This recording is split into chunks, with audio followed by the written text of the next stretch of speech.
laputis, ką norėtų tau perduoti kortos. Paskaitykime bent keletą žinučių. Taip.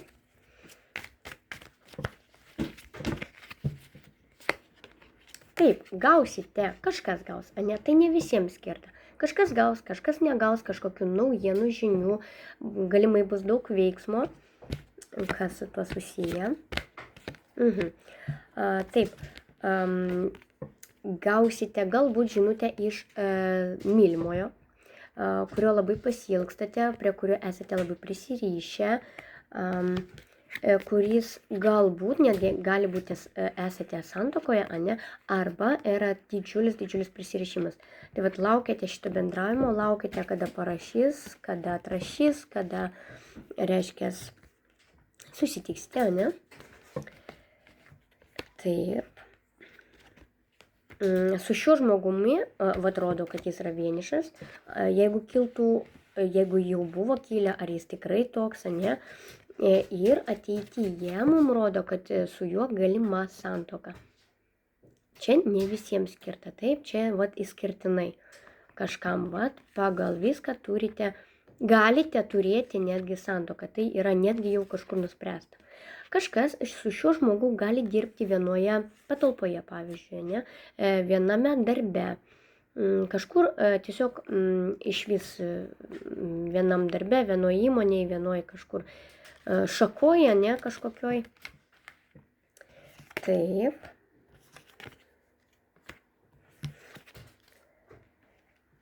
Taip, toliau mums rodo. Ar, vis laik, moteris ypač klausia, ar jis man skirtas, ar tai mano likimo žmogus. Šiuo metu rodo taip. Taip, jis jums yra atsiųstas, taip, galbūt šie santykiai bus karminiai, kažkur kažką reikėtų atidirbti, kažkur kažką reikia suprasti, save perauklėti, ne. Tokių momentų gali būti taip, šitie santykiai yra specialiai jums sukurti, atvesti, reiškia mokytis pažinti tiek save, tiek partnerį. Ir šitas partneris gali būti netgi, kad jis yra, jūs jį pažįstat jau ne vienus metus, ne vieną kartą esat suėję, ne? Galbūt jis grįžta, taip gali būti, jūs jo laukiat ir ta meilė neišgaruoja, kiek praeitų laiko, jūs vis tiek esat poroje, vis tiek viens kito pasiilgstat ir išsilieka ta meilė. Tai yra labai gerai. Taigi, ar bus susitikimas šioje istorijoje? Taip jis bus. Taip, galbūt bus kažkokių kliučių. Taip, gali būti, kad kažkas norės truputėlį užsidaryti savo, galbūt atsiriboti, galbūt apskritai, tokį egoizmo truputėlį turint savo, ne? Bet kaip čia gali būti, žinot, kaip momentas tarp bendravimo ir atsitraukimo. Galbūt netgi bus sunku suprasti, kodėl jis atsitraukia, kodėl jis vėl bendrauja, kodėl tai jis atsitraukia, kodėl vėl bendrauja, ne? Gali būti netgi tokie šokinėjantis, ir vėl atsitraukia. Taip pat gali būti, kad atsitraukia tik dėl to, kad yra, pavyzdžiui, toli. Neišeina, pavyzdžiui, susitikti neišeina, tolygiai bendrauti neišeina, todėl, kad skiria atstumas. Tai nėra nieko blogo, tačiau santykiai turėtų būti pakankamai gražus, pakankamai stabilus, nes vyrukas yra ganėtinai stabilus. Tvarkoj. Tai buvo tiem, kam svarbu buvo išgirsti, ne? Dabar kitą parodykit kokią istoriją, ką dar žmonės turėtų sužinoti, kokią svarbią informaciją. Taip.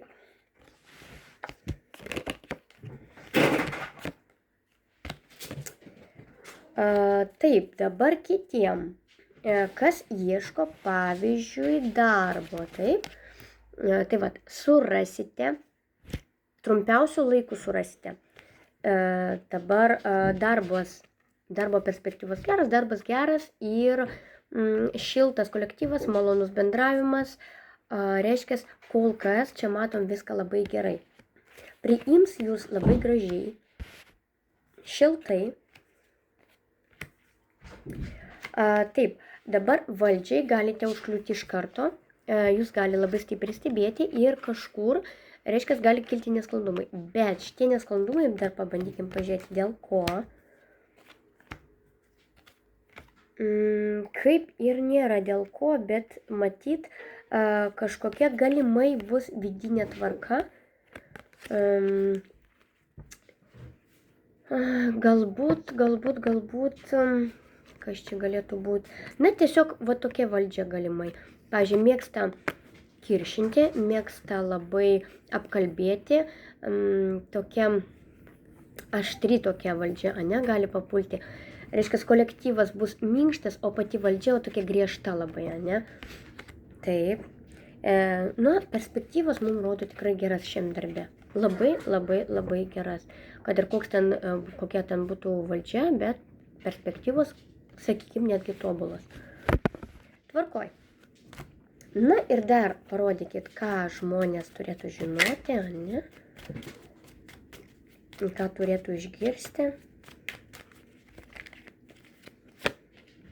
Taigi, turime sunkumus, su kuo tai susiję šie sunkumai. Aha. Kažkam kils sunkumų dėl, pavyzdžiui, dėl kelionės, dėl judėjimo į priekį. Pavyzdžiui, aš nežinau, kur judėti, kaip judėti. Tarkim, aš turiu impulsą, aš turiu kažkokią tai naują pradžią, aš, pavyzdžiui, noriu atsidaryti naują parduotuvę, bet kaip tai padaryti, pavyzdžiui, apeiti kažkokias tai, nežinau, kaip tai padaryti greitai, sklandžiai, gudriai, ane, kaip teisingai pajudėti iš vietos. Va dabar toks galvos skausmas, ane? Taip. Kiti gali būti, kad poroje, reiškia, nori atsidaryti kažką šeiminiško. Taip, ir neaišku, pavyktų, nepavyktų, reikia, nereikia. Tarsi idėja yra, bet yra galbūt netgi baimės kažkokios tai trukdo, ane? Ir dėl to kyla va toks neaiškumas.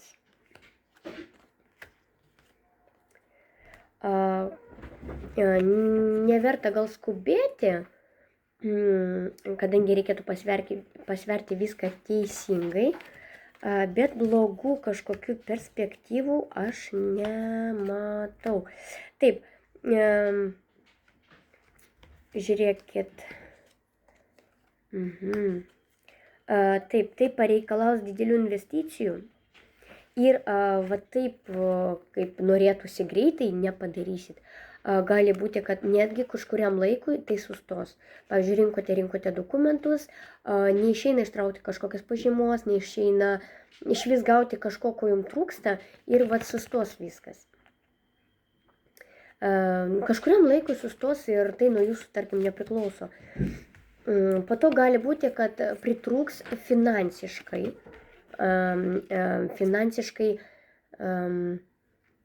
šiam projektui vykdyti, ne, finansų apskritai. Teks, pavyzdžiui, kreiptis paskolos, galbūt kreipsitės kitų kažkokių tai organizacijų pagalbos šiai minčiai įgyvendinti, ne.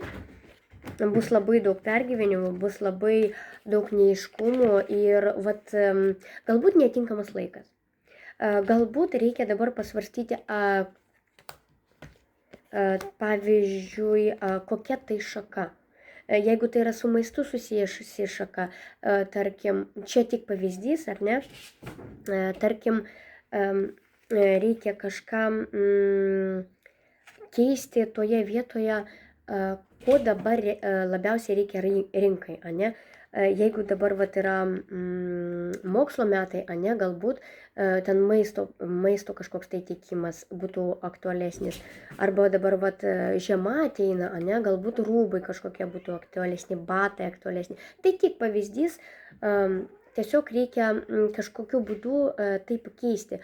Ne tai, ką jūs suplanavot, o tai turi būti visai iš kitos pusės padaryta. Nes ta mintis jūsų kažkodėl tai nepraeis.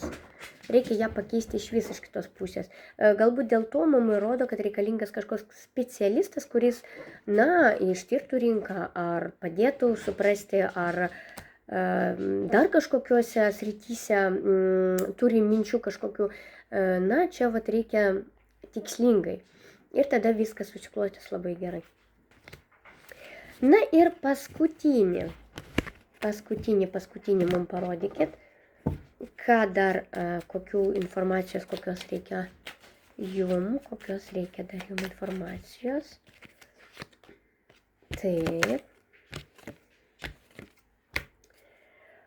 Taip, na ir santykiai, reiškia, tema santykių. Pavargau būt viena, yra kažkur, reiškia, pas mane kažkur yra vyrukas. Norime ne tik susitikti, bet norime galbūt netgi norėtųsi galbūt netgi kartu jau pradėti bendrai, pavyzdžiui, gyventi kartu, tačiau šito nori gal ne visi. Tarkim, vyrukas gali susilaikyti. Jis ne dabar, ne šiuo metu, aš dabar negaliu. Na, jis nenusiteikęs šiuose santykiuose įsipareigoti, ko gero. Taip, galbūt anksčiau jis turėjo blogą patirtį ir dabar jis arba nenori matyti naujų perspektyvų, arba negali, arba tiesiog yra psichologiniai trikdžiai. Pavyzdžiui, man jau tai buvo, aš nebenoriu, aš nematau jokių čia perspektyvų ir taip jau gali būti, kad jis toks bus šaltas, bet tai tik dėl to, kad jis turėjo va tokią patirtį. Jis daugiau mažiau galvos apie naudą savo, taip, todėl kad jis dar neapsisprendęs. Matot, pas jį yra labai daug įvairių minčių, įvairių sričių, taip, jis galbūt ne vienoj srity norėtų vystytis. Taip, jis mato kaip stabilę, tačiau irgi kažkokia tai neaiškia. Galbūt būna, kad pokalbio metu kalbat ir paliekat neaiškumą. Iš vienos pusės viskas labai aiškiai išdėstyta, iš kitos pusės tarsi viskas specialiai pakabinat. Dar gali būti taip, kad moteris mėgsta padaryti tokią tarsi pauzę, nu tai jeigu tau nereikia, tai ir man nereikia. Nu, galbūt kažkada, kažkur, kažkaip. Ir lieka toks neaiškumas. Galbūt jam toks neaiškumas nepatinka iš viso. Ir jis toks, atitolsta nuo tokio neaiškumo. Nors, žiūrėkit. O dar truputį. Gerai, supratau. Nors žmogus yra labai šeimyniškas, galbūt buvo vedęs, anksčiau. Žmogus moka mylėti, jis moka išsirinkti ir jeigu jis išsirinks, jeigu jis padarys sprendimą, jis bus neginčiamas. Tai yra šeimos žmogus, taip, ir jeigu jis nuspręs, reiškia, taip ir bus. Jis neketins nieko keisti, jis kol kas su tokiu motyvu, kad ateityje perspektyvas jis mato, bent jau norėtų matyti, ir jis dės visas pastangas, kad šiuose santykiuose būtų viskas. Taigi, koks patarimas mums beliko? Poro kortelių. Vienas dalykas neskubėti. Taip, tai šansas, tai didelis šansas. Tačiau